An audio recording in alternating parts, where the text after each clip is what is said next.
சென்னையில் ஆபரண தங்கத்தின் விலை சவரனுக்கு 560 ரூபாய் உயர்ந்தது. ஒரு சவரன் 94,720 ரூபாய்க்கு விற்பனை.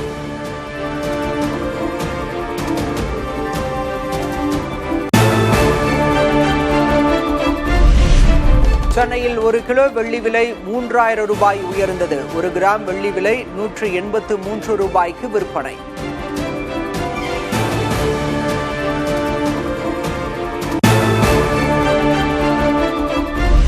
டித்வா புயல் காரணமாக சூறைக்காற்று வீசுவதால் பாம்பன் பாலத்தில் ரயில் சேவை நிறுத்தம்.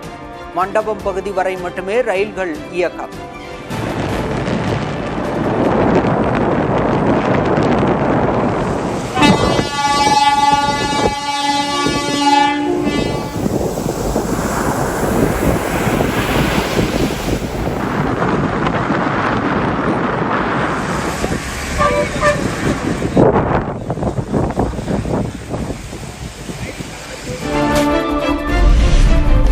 ராமேஸ்வரம் வட்டத்தில் பள்ளிகளுக்கு மட்டும் இன்று விடுமுறை. கனமழை, சூறைக்காற்று வீசி வரும் நிலையில் முன்னெச்சரிக்கை நடவடிக்கை.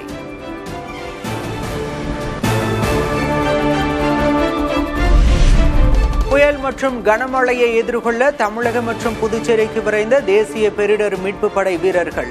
மீட்பு குழுவுடன் அனுப்பப்பட்ட 4 மோப்ப நாய்கள்.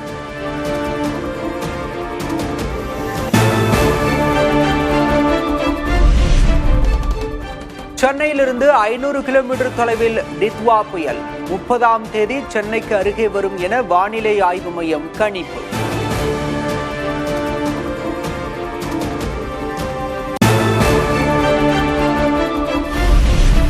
காவிரி படுகை மாவட்டங்களுக்கு இன்று அதி கனமழைக்கான ரெட் அலர்ட். ராமநாதபுரம், சிவகங்கை உள்ளிட்ட 5 மாவட்டங்களில் மிக கனமழை பெய்யும் என கணிப்பு.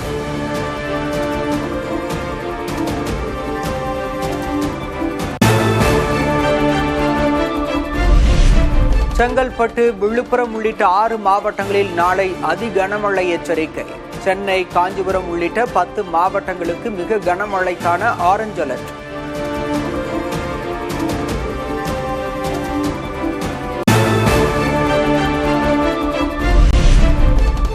வடகிழக்கு பருவமழை முன்னெச்சரிக்கை நடவடிக்கைகள் தொடர்பாக முதல்வர் மு.க. ஸ்டாலின் ஆலோசனை.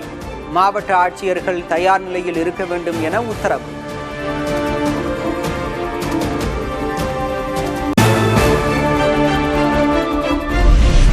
அதி கனமழை எச்சரிக்கை எதிரொலியாக புதுச்சேரி, காரைக்காலில் முன்னெச்சரிக்கை நடவடிக்கைகள் தீவிரம். மழை தொடர்பான பாதிப்புகளை தெரியப்படுத்த தொலைபேசி எண்கள் அறிவிப்பு.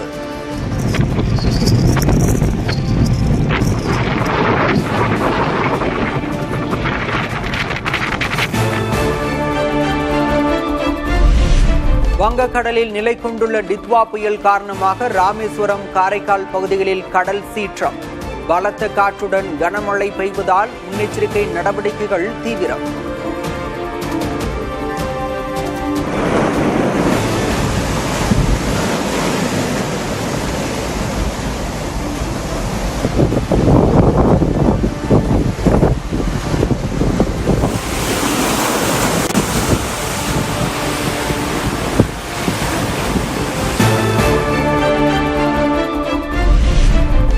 டித்வா புயல் காரணமாக சென்னையில் கடல் சீற்றம். வட தமிழகம் நோக்கி நகர்ந்து வரும் டித்வா புயல்.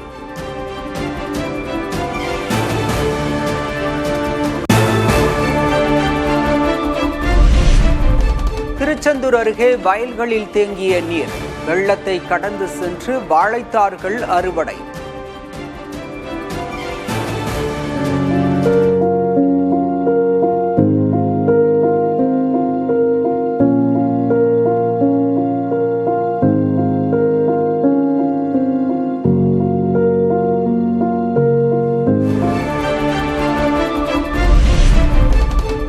இலங்கையில் கனமழை, நிலச்சரிவால் இயல்பு வாழ்க்கை முடக்கம். 11 நாட்களில் 47 பேர் உயிரிழப்பு, 4000க்கும் மேற்பட்டோர் பாதிப்பு.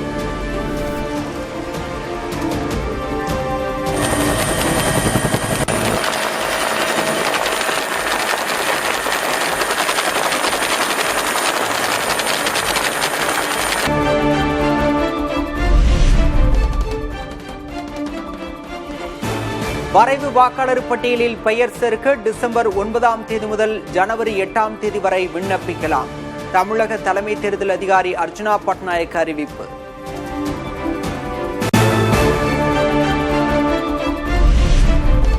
கோவை அருகே கேரள எல்லை சோதனைச் சாவடியில் 40 லட்சம் ரூபாய் பறிமுதல். பாலக்காடு பகுதியைச் சேர்ந்த நபரை பிடித்து காவல்துறையினர் விசாரணை.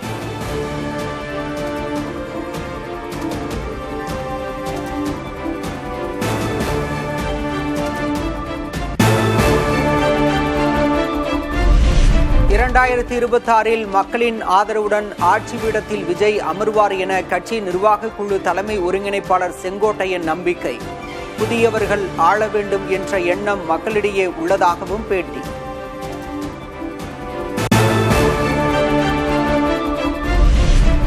தாவேக்கவில் இணைந்த செங்கோட்டையன் இன்று சொந்த ஊர் பயணம். வாகனத்தில் அதிமுக கொடியை அகற்றிவிட்டு தாவேக்க கொடியை மாற்றினார்.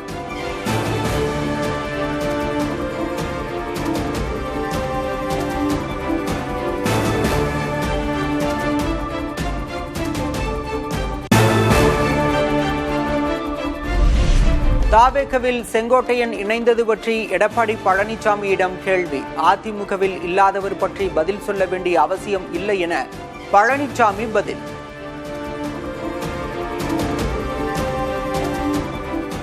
அவர் அனைத்து இந்திய அண்ணா திராவிட முன்னேற்ற கழகத்தில் இல்லை, அதனால் அதற்கு பதில் சொல்ல அவசியம் இல்லை.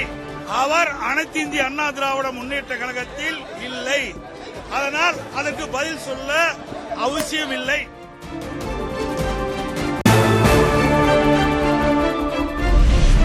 செல்வாக்கு இல்லாத செங்கோட்டையன் தாவேக்கவுக்கு சென்றதால் திமுகவுக்கு பாதிப்பில்லை, எல்லோரும் எம்ஜிஆராக ஆகிவிட முடியாது என்றும் அமைச்சர் ராஜகண்ணப்பன் பேட்டி.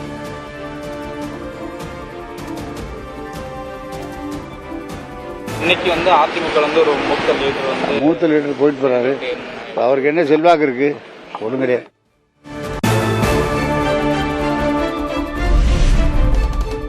தமிழக அரசியலில் நடக்கும் ஒவ்வொரு நகர்விலும் பாஜகவின் கைகள் உள்ளதாக திருமாவளவன் கருத்து. தாவேக தனித்துவமாக இயங்க வேண்டும் என்பதே தனது ஆசை எனவும் பேட்டி.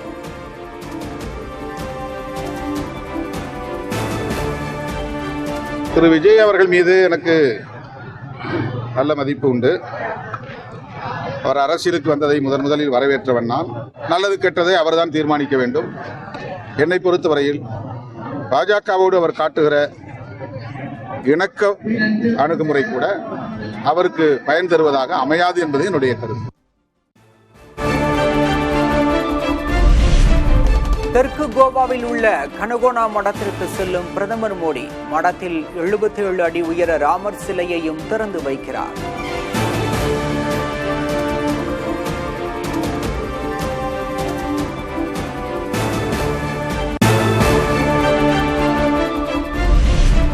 சபரிமலையில் நேரடி முன்பதிவில் தினமும் 5000 பேருக்கு மேல் அனுமதிக்க கூடாது என கேரள உயர்நீதிமன்றம் உத்தரவு. பெண்கள் குழந்தைகளுக்கு தனி வரிசை அமைக்கவும் ஆணை.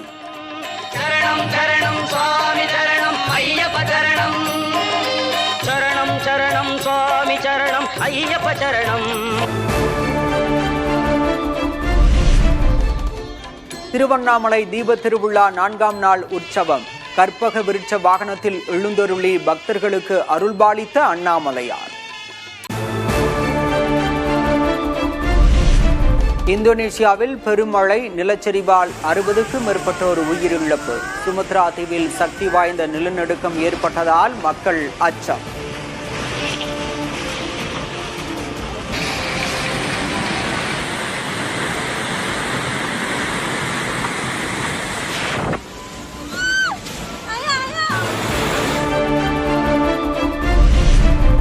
ஹாங்காங்கில் அடுக்குமாடி குடியிருப்பு வளாக தீ விபத்தில் உயிரிழந்தோர் எண்ணிக்கை 90ஐ கடந்தது. காணாமல் போன மேலும் பலரை தேடும் பணி முடுக்கிவிடப்பட்டுள்ளது. பாகிஸ்தான் சிறையில் இம்ரான்கான் சித்திரவதை அனுபவிப்பதாக அவரது சகோதரி கடும் குற்றச்சாட்டு. 4 வாரங்களாக இம்ரான்கானை தொடர்பு கொள்ள முடியவில்லை எனவும் வேதனை.